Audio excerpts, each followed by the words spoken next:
So this book came recommended for a spooky read, thanks to Booktok, and this is the book. Middle of the Night by Riley Sager. Now, I'm going to rate this 5 stars, but I will say I personally was not spooked. All right, it did not scare me. I can see why people were scared. Definitely if I was like a parent in that situation or a child in that situation, I could understand. Now, I grew up in the woods, if you guys don't know, so not a lot scares me, but I can see why. All right. That being said, the twists and turns in this book as well, like, these authors that I've been reading lately have really, really been giving it, and I'm loving it.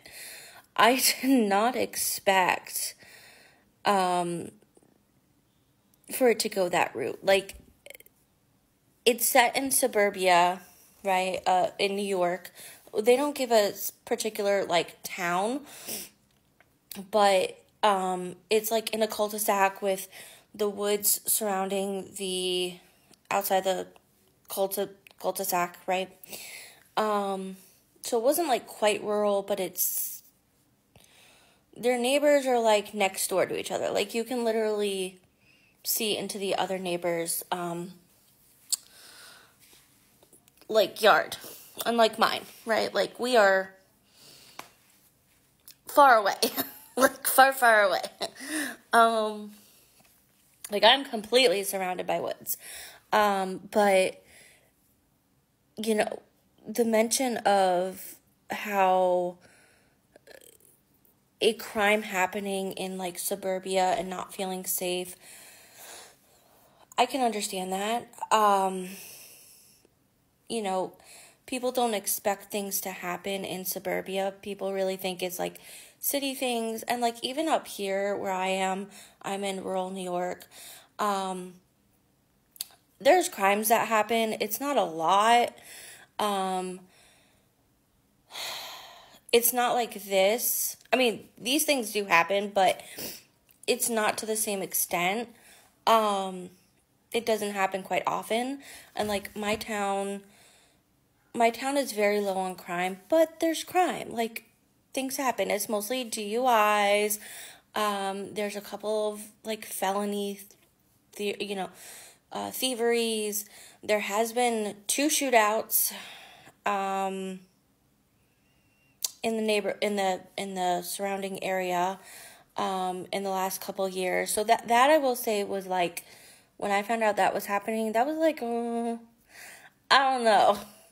But other than that, like, it's mostly theft and DUIs, right? Like, it's fairly low. Like, I have literally they post it in the paper who gets arrested each week. So, anyway, that being said, like I said, the twists and turns on this, like, Ethan is our main character, and it goes between him being a child and him being an adult, which I thought was pretty interesting. I was a little confused at first, but Riley did a really good job about, like, making it clear. And so Ethan was there when his friend Billy was disappeared, taken, whatever you want to say. They thought he was taken, and they don't know what happened to his body, so it goes between him trying to remember what else he saw as a child to 30 years later when he's back at his parents' home and he's now living there while his parents had moved out. And so all of the people, the main characters had, like, moved back. They're, like, they're adults now, and like, they're talking about things. The twists. But I also want to say, like, Ethan had mentioned, so unrelated to the main plot of the story, right?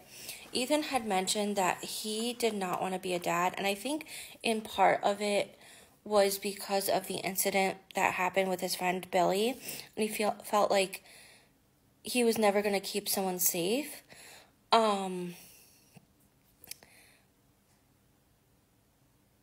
I feel that, and I think that was completely valid, and I think it's completely unfair of his ex-wife, or his, I think she died, if I remember correctly.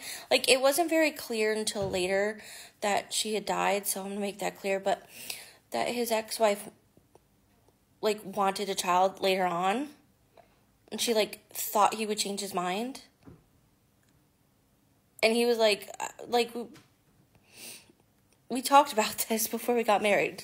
So, but he did end up adopting Henry, and now normally I would be like, why does adoption have to happen in this circumstance and all this? But I will say this was at the very end, and I want to add that